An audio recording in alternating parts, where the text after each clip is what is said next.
JB Hi-Fi shows that consumers are still spending, but the best might be over. Former Prime Minister Scott Morrison under pressure over some pretty unusual practices while in government, and CBDs ain't coming back to life. Well, not just yet, at least. It's Tuesday, the 16th of August, 2022. Welcome to Fear and Greed, Australia's most popular business podcast. I'm Michael Thompson, and good morning, Sean Aylmer. Good morning, Michael. I'm on a high. 2 weeks till spring. You are counting the days. Oh, absolutely. I love spring. Summer's the best. Autumn is like slightly, but winter, dislike. I'm completely with you. I was actually thought you were going to say you're on a high because of just how well-rounded this show is. We've got a bit of company news, a bit of politics, a bit of just kind of an update on the what's happening in the workplace and everything. It is probably the most well-rounded Fear and Greed I can remember. Certainly the most well-rounded today. That's a very narrow field. But anyway, we'll roll with that. Look, immediately after the show, you've got an interesting chat today with Lyndall Spooner, the director of Fifth Dimension. We've spoken to Lyndall before. Today, it's all about trust and brand loyalty and really how important it is right now. Yes, we decided to talk to Lyndall when Qantas was getting itself into all sorts of bother around baggage issues and long lines and queues and what it means for trust on Qantas and brand loyalty towards Qantas and that type of thing.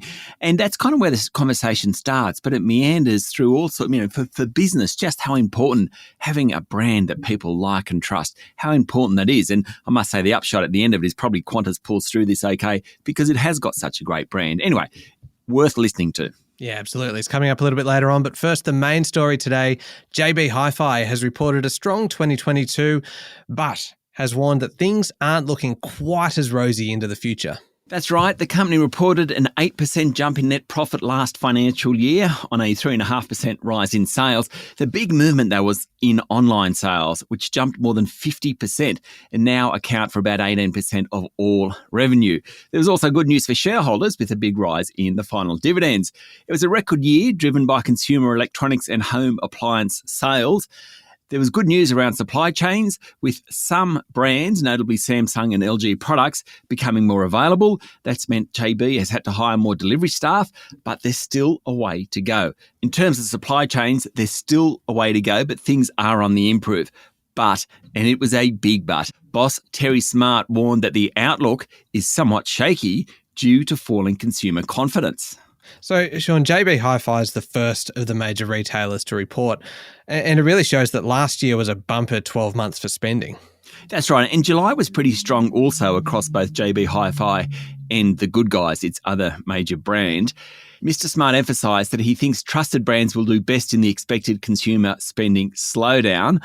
I like looking into some of these discretionary retailers' results because it really gives you a snapshot of real life. So, for example, Michael, categories that dropped off last year included software sales as demand for movies, music and gaming fell, not surprisingly, given the ending of restrictions. Another trend that Mr. Smart pointed out is computers and mobile phones are no longer discretionary items, they're necessities. Now, of course, JB Hi-Fi say that because they sell so many of them and they want analysts to think of them as consumer staple companies. People just always have to come in and get new phones. Kind of true. The absolute latest Apple release might be discretionary, I would argue, but perhaps not the basic phone. Yeah, it's probably a good way to look at it. Sean, you mentioned yesterday that this is a big week for earnings. Just a little bit of housekeeping. What are the big companies reporting today? BHP is a really big one, but others out today include Goodman Group, which is the largest real estate investment trust, James Hardie, the building supplies group, and Seven West Media. I'm looking forward to that one. Yeah, looks like we'll be in for another well-rounded show tomorrow. How did the ASX 200 end yesterday? The S&P ASX 200 finished the day up 0.5% to 7,064 points. The real estate investment trust led the way, as did consumer discretionary stocks, telcos and tech companies. Among the large caps, industrial property giant Goodman Group and gaming machine maker Aristocrat Leisure both jumped 2%, while James Hardie and WiseTech Global were up 2.6%. QBE Insurance was the worst among the large caps, down about 1.4%. And what about international markets? I thought this morning we might have a look at commodity prices. That's because lithium prices remain high. So a lot of the lithium stocks yesterday, core lithium being the standout, did really well. So we bring it back to those commodities that we really care about. Iron ore is up a bit, rebounding from a 2-month low. Natural gas prices are back up again. They're almost at their peaks of early June, having fallen right back. Coal prices haven't come off at all, and thanks to supply disruptions in Europe, are set to remain high for a while. Copper, which is considered a bellwether, it does well when the economic outlook is stronger. It's off sharply since May, though over the past month or so, it started to rise again. The trend for Brent crude remains down. It's trading around $87 a barrel. And of course, that means we can end this part of the podcast on a positive note. The price of petrol in Australia has hit a 17-week low. Oh, I'll have to start calling you Sean Good News Aylmer if you carry on like this. We'll be back in a moment with the rest of the day's business news.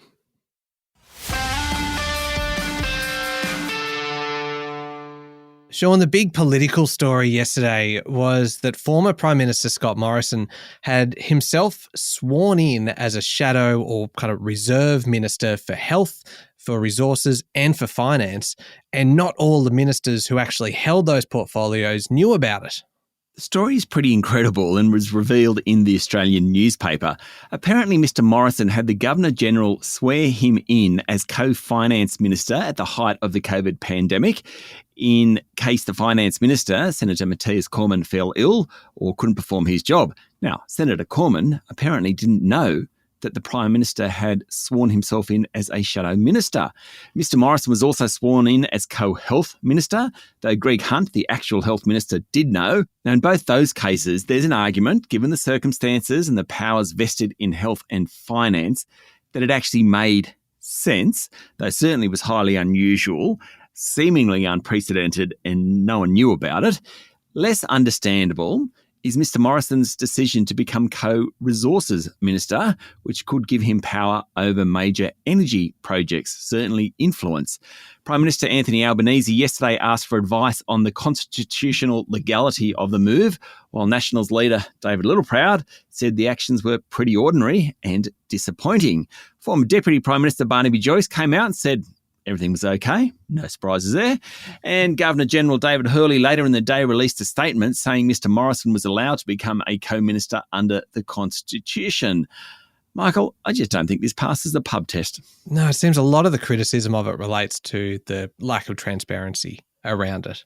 Absolutely. And in really difficult circumstances, so the co-health minister during the pandemic, I kind of understand that, but no one knew about it. Yeah, indeed. All right, we'll be watching to see what happens here. All right, now, Australia's politicians, state governors and local councillors, how about this one, claimed 6 times as much in work-related tax deductions than the national average of all other occupations. Yes, there were 4,256 legislators who submitted tax returns in the 2020 financial year. They claimed an average of nearly $9,000 in deductions, according to the Financial Review, which analysed tax office data. The national average for deductions was 1,446 across the 438 other occupation groups. 9,000 versus 1,446. Now, MPs reported an average total income of about $273,000 to the ATO in the year ended June 2020. State governors earned more than $310,000 on average, while councillors made a relatively modest $73,000. Incredible, though, that the legislators claimed so much more than anyone else. Now, Michael, after politicians, the next most prolific claimant of work-related tax deductions was surgeons and other medical practitioners, then land economists or valuers. Oh. Also in the top 10 were real estate agents, shearers, air transport professionals, and psychiatrists.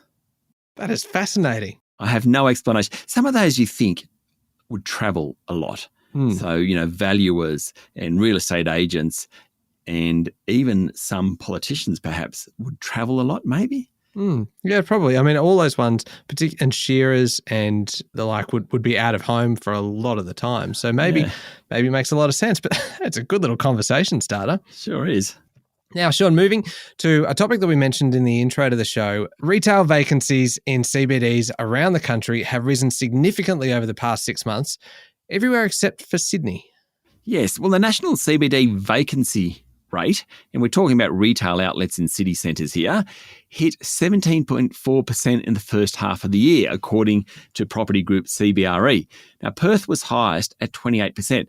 That's more than 1 in 4 retail stores in Perth CBD empty.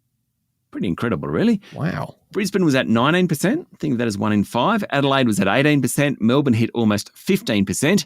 Sydney CBD has been the most resilient, with vacancy rates falling during the first half of the year to less than 7%. In fact, according to the Financial Review, luxury brands including Valentino, Dolce & Gabbana, Missoni and Brunello Cucinelli have taken long-term leases for flagship stores in Sydney's CBD, which is certainly a sign of support for that city. And you'd know all of those brands shopping there frequently, I would imagine. Ah, yes, I get tired of shopping in those places. Anyway, go on. Sean, BlueScope has reported a 135% jump in full-year profit and has boosted its share buyback. It's a good time to be a steel company with plenty of demand and competition from China not quite as hot at the moment due to lockdowns.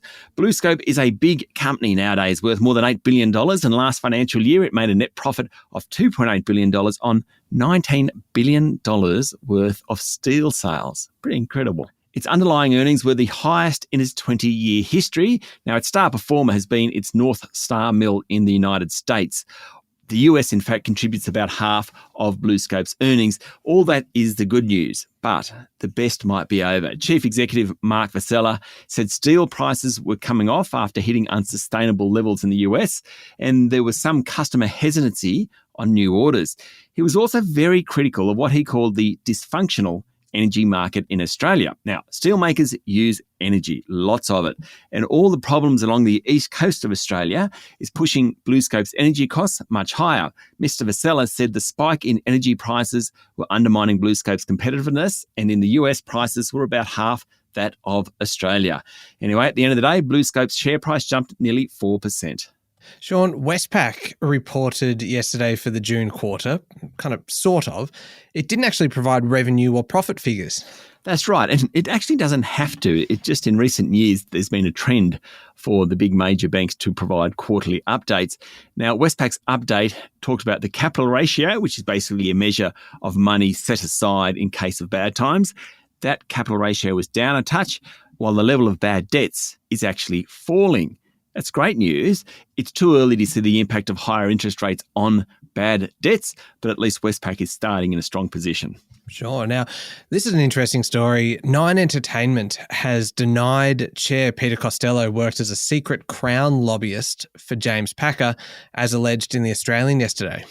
Emails published by that newspaper suggest that James Packer had hired Costello to be a casino lobbyist in 2011.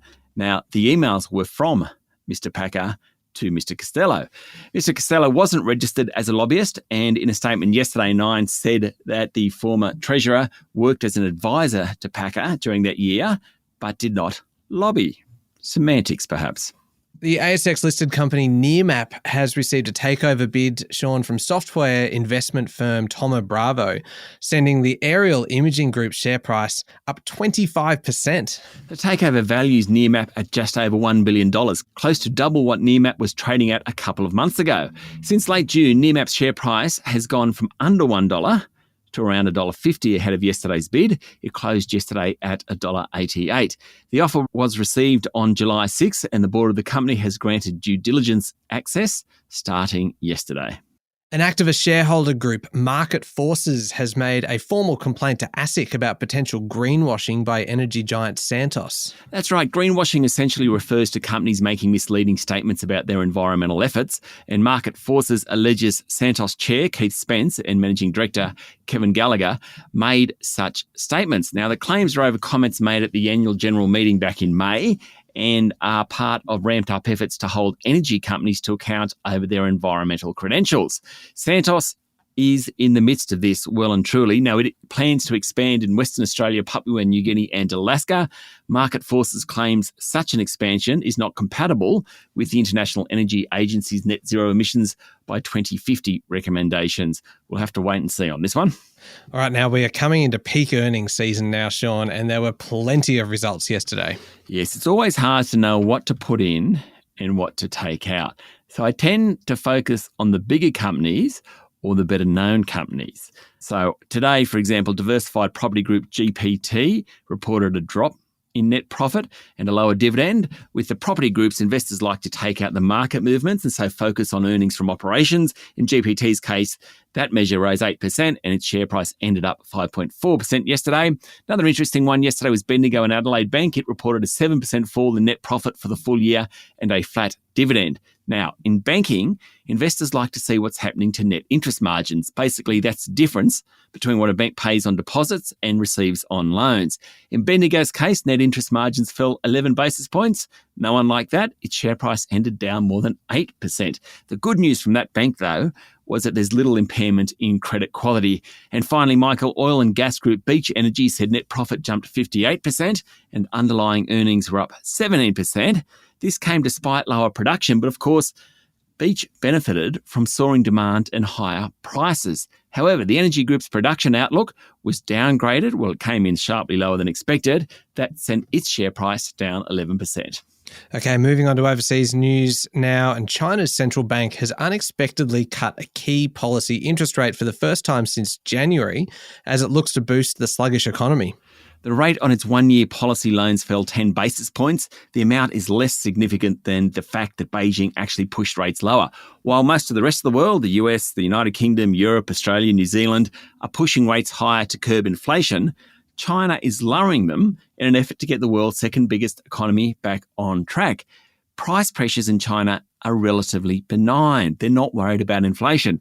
Now, it's unlikely that China will reach the 5.5% growth rate that the government is targeting, but just the fact that they're pushing rates somewhat lower means that they do want to kickstart the economy. And finally, Russian President Vladimir Putin wants to expand relations with North Korea. Yes, look, Russia needs weapons and friends, and it has dwindling supplies of both.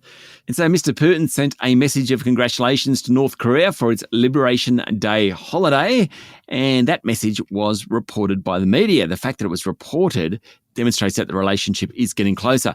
Now, the message said that the two countries would continue to expand bilateral relations with common efforts. Not sure what that means, but Russia and North Korea, quite a duo. Yeah, you can assume it's not good news. All right, up next is the Fear and Greed Daily interview with Lyndall Spooner from Fifth Dimension. Yes, as we mentioned earlier in the show, it's all about brands. We talk about Qantas, but also we have a broader discussion about how important trust is and loyalty is, particularly in these really tough times. Yeah, I found it really interesting, her comments then on how that affects the construction industry, where we've obviously seen a number of companies collapse in recent months. And so it's just a really interesting take on how that all works. It's coming up next in the Fear and Greed playlist on your podcast platform or at fearandgreed.com.au. Thank you, Sean. Thank you very much, Michael. It's Tuesday, the 16th of August, 2022. Make sure you're following the podcast and join us online on LinkedIn, Twitter, and Facebook. I'm Michael Thompson, and that was Fear and Greed. Have a great day.